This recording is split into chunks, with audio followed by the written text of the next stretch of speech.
Disforia.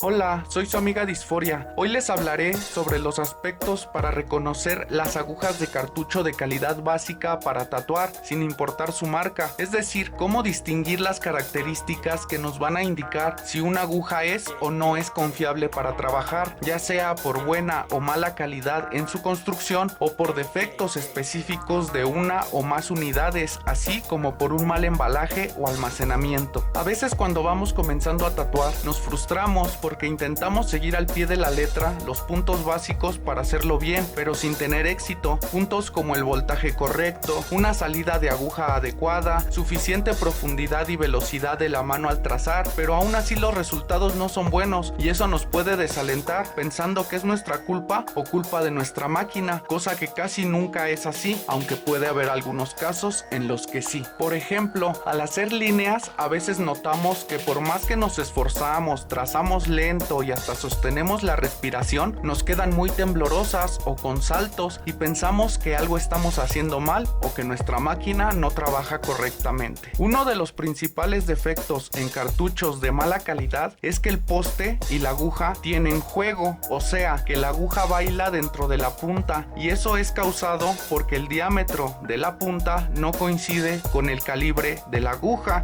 es más delgada y la punta es más ancha, y también porque el poste no tiene una guía o estabilizador que le dé firmeza, lo que causa ese movimiento. Entonces, al existir espacio entre la aguja y la punta y al no tener un estabilizador, cuando estamos tatuando, la aguja va a moverse sin control de un lado al otro, siendo casi imperceptible para un ojo de principiante, y es por eso que las líneas no son firmes ni consistentes. Cuando la máquina esté empujando nuestra aguja, la aguja se podrá ir para adelante, para atrás, para un lado y para el otro, lo que va a hacer que la línea no sea consistente, porque va a inyectar en un lado, en otro, adelante y atrás, y de esa manera va a causar saltos y va a causar que la línea quede temblorosa. Un punto que también es muy importante es el filo de las agujas, ya que hay marcas que tienen un menor o peor filo, o que lo van perdiendo durante el proceso de tatuaje y no nos damos cuenta que comenzamos trabajando correctamente y poco a poco nos va costando más trabajo la inyección de tinta, lo que nos lleva a poner más presión sobre la piel creyendo que con eso se soluciona, pero lo único que hacemos es causar daño a la piel y reventamiento de líneas por exceso de profundidad.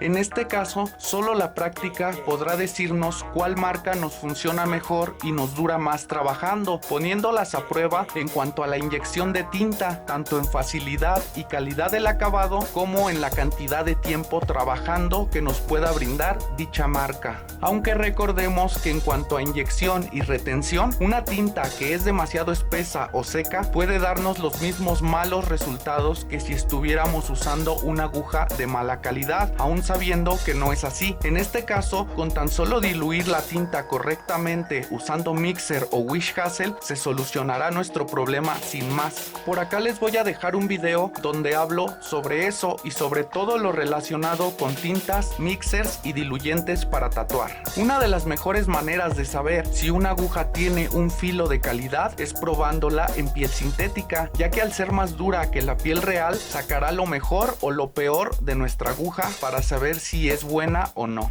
El siguiente punto que tenemos que revisar es que nuestros cartuchos tengan una membrana interna de látex o silicón de calidad, en buen estado y resistente a largas jornadas de trabajo, la cual sirve para proteger nuestra máquina de la contaminación cruzada, ya que evita que la tinta y los fluidos se vayan hacia atrás del cartucho y salgan por el perno, contaminando el interior de nuestra máquina en la parte en donde embona el cartucho si es que la apuntamos hacia arriba. Aunado a esto, también está la tapa trasera de los cartuchos o plug, la cual en ocasiones viene demasiado floja y eso hace que durante el proceso o a veces al destaparlo el cartucho se desarme, dejando la membrana y la aguja expuesta opuestos, derramando la tinta y obligándonos a dejar lo que estábamos haciendo para intentar armarlo de nuevo, cosa que seguramente nos hará perder mucho de nuestro tiempo y de nuestra concentración, posiblemente contaminando nuestra máquina. También podemos encontrar defectos específicos de producción en marcas de calidad. Por eso, como tatuadores, aunque tengamos la confianza en una marca, siempre debemos revisar el estado de cada uno de los cartuchos al destaparlos antes de comenzar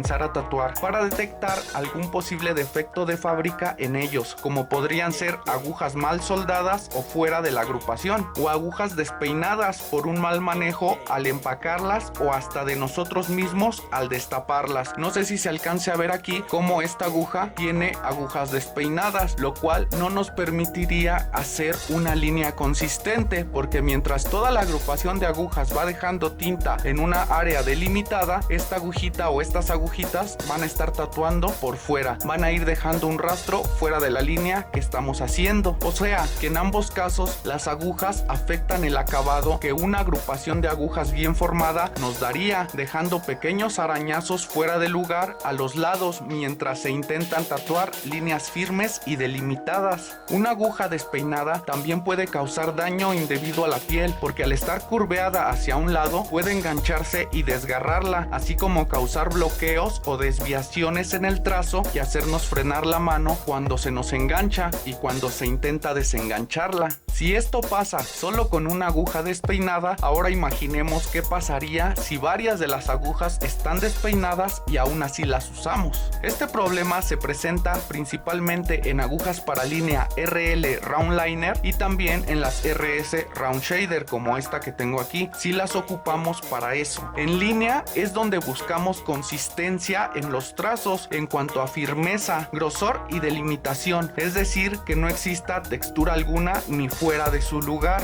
En agujas para sombra, relleno o color sólido que estén despeinadas o mal soldadas, el problema en cuanto al acabado no es tan importante, porque no se hacen trazos bien delimitados, sino que se extiende la tinta en una zona extensa de piel, por lo que en este caso solo existiría el único problema del enganche de la aguja, el desgarre excesivo de la piel, una mayor cantidad de dolor y una mayor supuración de sangre y fluidos, así como una mala curación y cicatrización. Como ven, a veces los malos resultados no son causados por nosotros mismos, sino por mala calidad en los insumos que empleamos. Por eso lo mejor es intentar con varias marcas e ir haciendo prueba y error para así poder sacar nuestras propias conclusiones sobre cuáles nos sirven más. En mi caso, estas dos marcas son las que me han dado los mejores resultados. Son las dos marcas que uso y en las que siempre he tenido confianza desde que las conocí. Así que si ustedes quieren hacer la prueba con alguna de estas marcas, se las recomiendo. Un tip extra que les quiero regalar es que se aseguren de colocar bien sus cartuchos, porque a veces cubrimos nuestra máquina con el plástico y con la cinta y después ponemos el cartucho, lo que hace que el plástico o la cinta se interpongan para que el cartucho entre bien en la máquina y se pueda girar para asegurarlo. Ojo, también una rebaba de plástico en el cartucho podría causar esa situación. Si esto pasa, la aguja no será consistente, bailará mucho y hará mucho ruido. El cartucho entero se moverá ligeramente mientras lo usamos y hasta puede salirse mientras trabajamos con él. Espero que esta información los ayude y los anime a seguir practicando y no tirar la toalla, sabiendo que no siempre somos nosotros los causantes de los malos resultados al tatuar cuando vamos comenzando. Gracias por ver mi video, por dejar su like, por compartir mi contenido y por suscribirse a mi canal. Hasta la próxima.